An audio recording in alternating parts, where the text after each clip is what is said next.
Yeah, it's surprisingly how consistent the combo win is.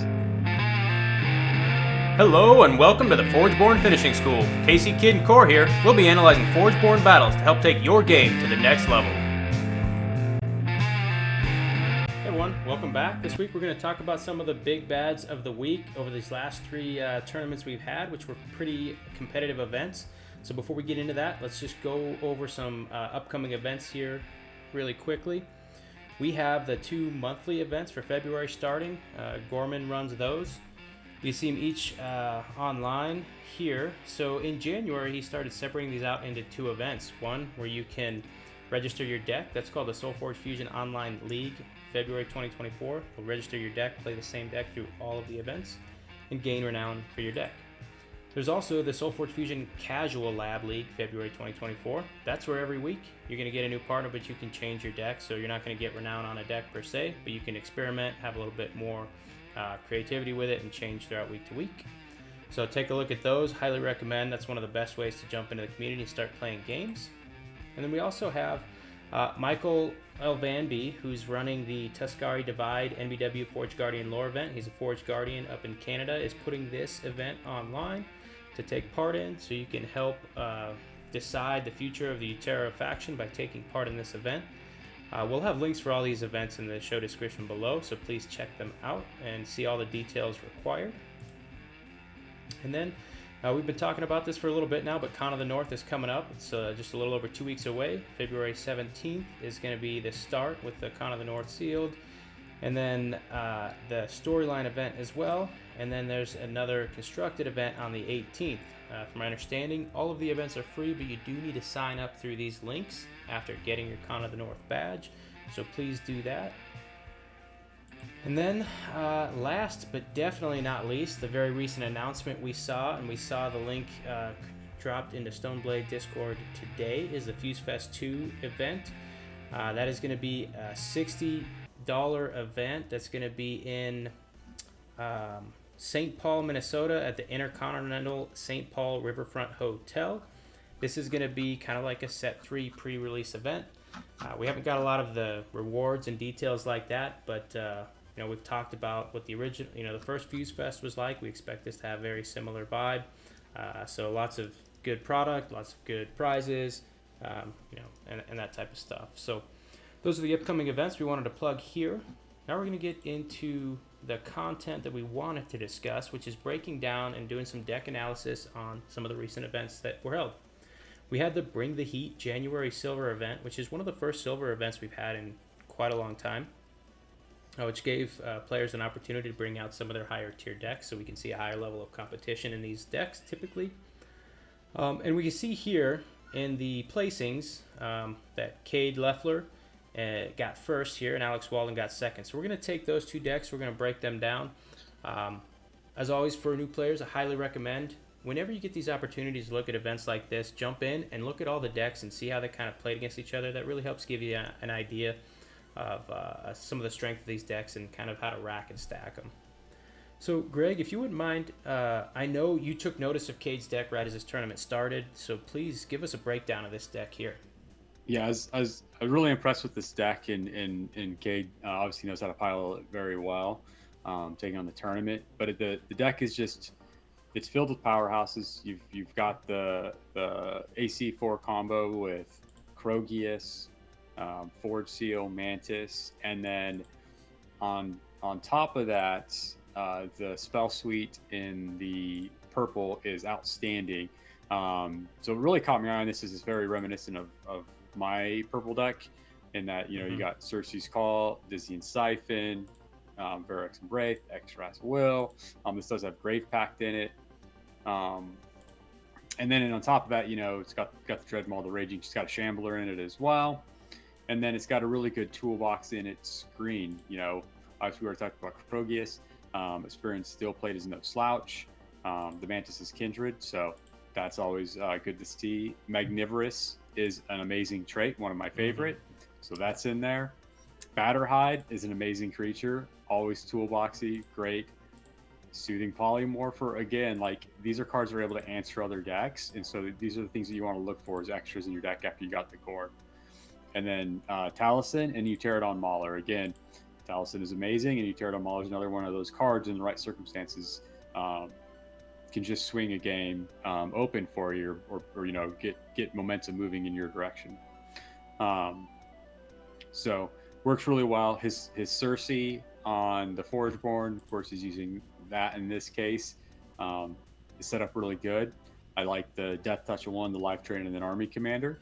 What's interesting, I mean, even if you even had a tournament that said you had to play both Forgeborns, even Azoros would work really well in this deck. So, not that you would normally choose to use it, but the way this deck is set up, still can work to end games. So, just all around great deck. Even the Bartok can be useful, right, in his green side, and then one really thing that you kind of mentioned on this is like the toolbox nature, and we say that a lot, and I just want to like quantify that. If you sit across from the table and you look at this deck, no matter what deck you're playing, you're going to pick 2 to 3 cards out of there that are going to be a problem specifically for your deck, and those cards aren't Krogius, Mantis, and Forge Seal. That's what this deck's going to do to you. It already has. I think what we've found to be the de facto Cersei that you want. Maybe you can talk Life Drain and Death Touch swapping around. That's definitely up to flavor. But I think this is the de facto best Cersei, and it's got the trifecta of Krogius, Mantis, Forge Seal. But that's not, like you said, what makes this deck really, really good. It's that when you sit across from it, it doesn't matter what deck you're playing, you're going to see a problem for your deck. That's not that combo. So yeah, this is a very, very powerful deck. And I love the fact that the Mantis is something you want to play in this deck all the time, and it also has a Forge modifier that fits the deck very well with the Shambler and all the other life drain things. So yep, it has the potential to be a problem all by itself. Yeah, so you want to go ahead and break down Alex's deck, and I will note, this deck, I believe when it gets been in the first round and lost that round, and then in the top cut got paired against Ben in the initial top cut and was able to win. So, I mean, even a deck like this, the way this game works, there's things that can go on. And Ben's deck also is another really great deck. I know we're not going to go over it today, but what I'm saying is this tournament was filled with a lot of just really powerful decks. Yeah, I think the community took the challenge of not having a silver deck in a long time to heart and brought the spice. So Alex's deck here, now this is a very interesting one in that it's not Krogius, Forge Seal, Mantis, but what it is synergistic green, purple, and a lot of some of the similar things. And the reason I think that we're finding in high level competitive play that one of the most consistent options you can pick is the Krogius, Forge Seal, Mantis, Army Commander level 4 deck is because you can roll, the deck lottery well enough to get that to land in also a deck that's this synergistic in green and purple, right? So Alex is able to get to top 2 in this event without even having that combination because green and purple can match up in other ways so strongly, outside of that. Mm-hmm. And I think that's just kind of what we see here. And we talk about having answers, right, to everything people want to play. This deck is screaming with answers too. Leyline Vermin. I mean, we had a whole episode on a double Leyline Vermin deck that just to showcase the power of the Vermin back quite a long time ago. Batterhide, you already mentioned it. It's very scary. Soothing Ravager. Pound for pound, it's my favorite card, probably at level 2 and 3. Level 1, it's a 4/6, which isn't nothing to slouch at. But then it goes to a 10/14, and then a 14/21, I think. Yeah. That's just a card that's also gaining you life, also hitting those triggers. And in this deck, the funny part is in this deck, the Soothing Ravager isn't the highlight. Right? It's just an added piece of bonus. Mantis, we kind of talked about that. I'm not 100% sure which Forgeborn he went. I'm going to say it's Oros. Only because Nyx Nikaya is typically paired up with, we haven't gone over the Shambler yet, to get those extra summons. But this is really only given one extra summon. Dark Summoning can kind of get you a trigger. But this Dark Forge Drain, and we talked about synergistic keywords on Mantises. How about a Breakthrough Mantis? with Dark Forge Drain.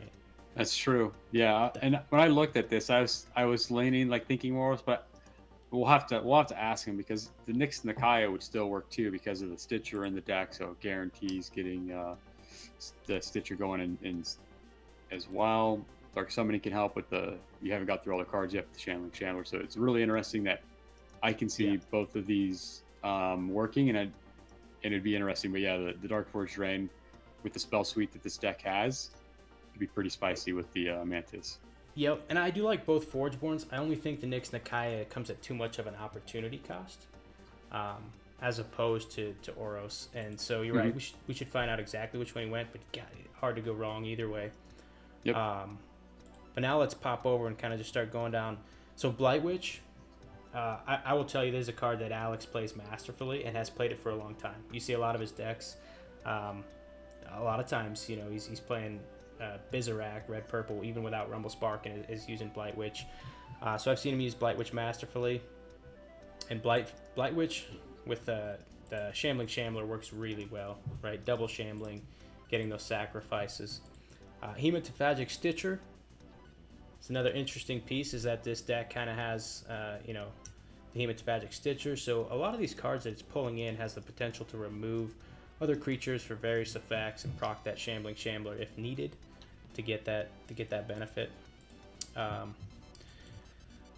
Lycian Rain works really well with a Shambling Shambler. That's probably a card that, that and Summoning Council you want to get leveled up just because you want to keep, especially Lycian Rain. The benefit goes up every level by gaining an additional minion that it spawns, right?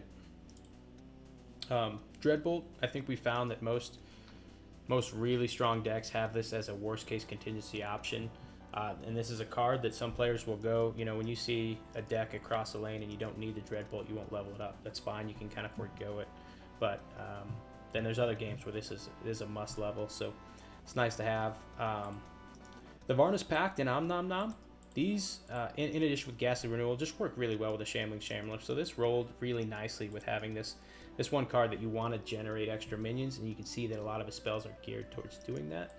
And Varna's Pact, I think some people have underestimated, but it's nothing to underestimate with this amount of minion generation, especially at level 3 where it becomes -5/-5 for each minion in play.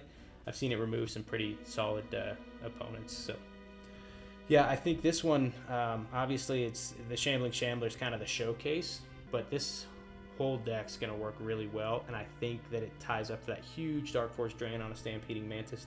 That's my thought. That's kind of the haymaker outside of the Shambling Shambler. So yep. Yeah, what's interesting is you went through a lot of these cards, right? And these are all really good cards, and there's still cards on here that are still good. Like, Splicer. It's a good card. Like, I like seeing Splicer in there. The Spirit Stillplate, no slouch. Ghoulish keyword is always handy. Also, right, mech, similar to Ghoulish.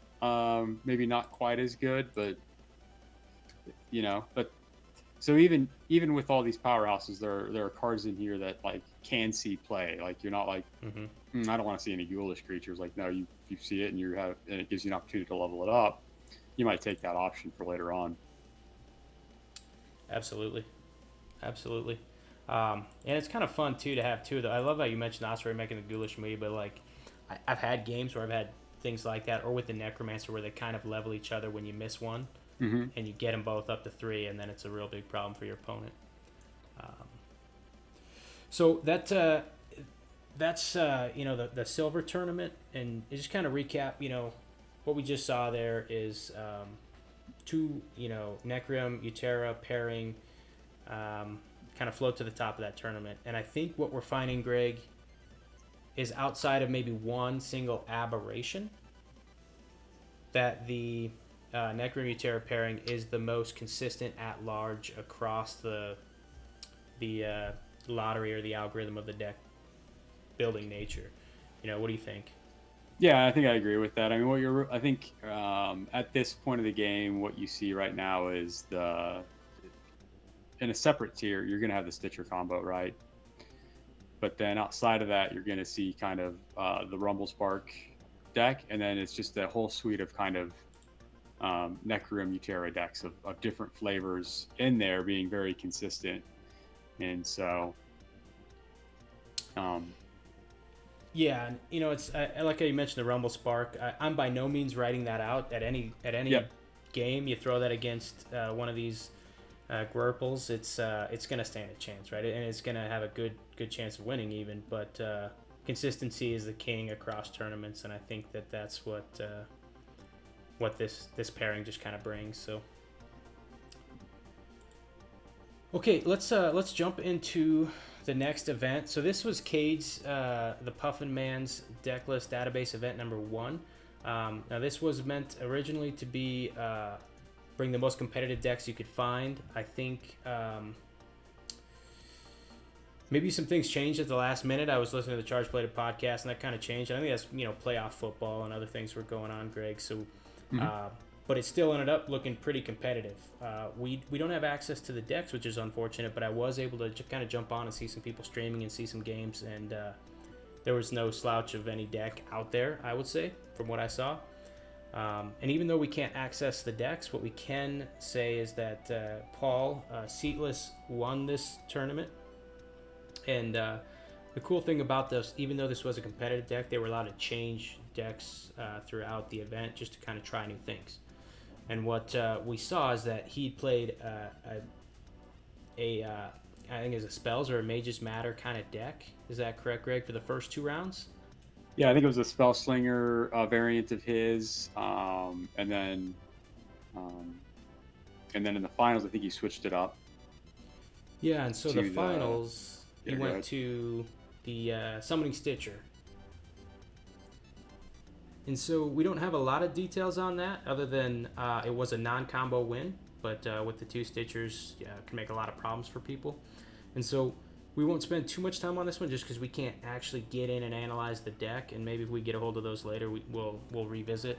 But this does tie right into the next event, Greg, we're going to talk about, which is a bronze event that was held the day after that Cade's event. And this was a 12-person event. And if you look at the lineup, you're going to see a lot of similar names, right? A lot of the big players. And we had Eli jump in and get first. Unfortunately, Carl's deck wasn't loaded up, so we can't grab that. But this is a little bit of a taste of the deck similar to probably what Seatless was playing in the last event. So if you want to take a minute and Mm-hmm. just kind of, you can go through some of the cards here, Greg, or just talk about the combo in general. I know we've broken this one down before in Yeah. previous events or previous videos. Yeah, I mean, again, like we've talked about, this is the infinite combo Stitcher deck utilizing the summoning Stitcher. It's possible the mystical Stitcher as well. I don't know if any of those have been pulled yet or put in the database yet. And then tying it up with another Stitcher and some removal to create a loop, um, along with the Venerable Harvester as well. Yep. Yeah, and so with that kind of 3-piece double stitcher harvester, and then any other thing that gets you the infinite benefit, which in this case is the hematophagic keyword on the Necrum Stitcher, to get infinite life. And so this is Eli running it. This was the person who I would say found and pioneered the combo. Um, yeah, and I think what we're seeing is these now there's 3 of these decks out there, and they're being Mm-hmm. used a little bit more, and we're seeing them against some pretty strong competition. And we have seen Eli's deck lose in tournaments. We have seen these decks lose, but by and far, I think the pool of evidence would say that this is top tier, if not the top tier. Yeah, it's surprisingly how consistent the combo win is, and even without the combo win, it puts enough fear or pressure that you have to make suboptimal plays just to prevent it from happening. In some cases, you're just not able to. So you're seeing it be performed very well, and again also it's also piloted by very good players, and it does take quite a bit more thought to get the timing process down right and getting your things going. Um, but we've seen Eli again pilot it very successfully in previous tournaments, and we've seen Cade pilot his successfully in tournaments as well. So it's something to keep an eye out for if you're going to construct a tournament and trying to learn what are the ways that you can try to prevent the combo from going off. Like I said, I think there are in some cases where it's just not necessarily going to be 100% feasible. Yeah, there's definitely some cases where it's not, but I always do, anytime we talk about these stitchers, I'll throw out the public statement. If you want the TLDR, as it were, on how to keep it from happening, and the number one thing is to keep the harvester off the board. That's really your only chance. If that harvester hangs on the board and they have the chance to play the hematophagic stitcher with the other stitcher in the banished pile, you're going for the ride there at that point. So, or I think it's the other way around, with the hematophagic in the banish and they play the summoning stitcher, then you're going for the ride essentially. And there's other ways that they can make that easier to do through Forgeborn abilities, such as Nyx Nakia playing free zombie minions, so then it's either stitcher in hand, starts the loop with the double harvester on the board. So just kind of keep that in mind. Public enemy number one is always the harvester in these decks. And then I think that... Oh, go ahead. I was say, and you bring up Nyx. Like, this Nyx is set up really well to like give you different opportunities to get the stitcher off, this combo off easier. You mentioned Army of the Damned. Soul Rip allows you to destroy one of your creatures, and obviously, so you can essentially get a double play to give them less of a chance to be able to remove the harvester. So you could drop the harvester and then drop the stitcher all in one play.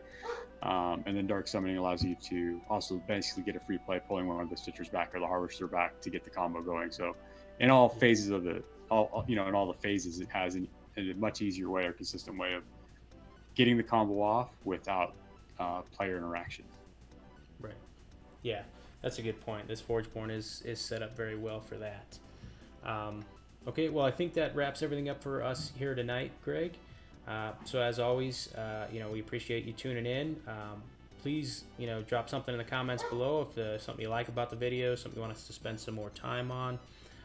Or if you want us to delve deeper into one of these topics, one of these deck archetypes. We've done the deck archetypes videos in the past, but as set 3 comes out, that's probably something we'll look at too. So again, please drop a comment down below, and thanks for tuning in. Bye. Thanks for attending this lesson of the Forgeborn Finishing School. If you like this video, please subscribe, comment, or consider donating to our Patreon account. We look forward to our next lesson.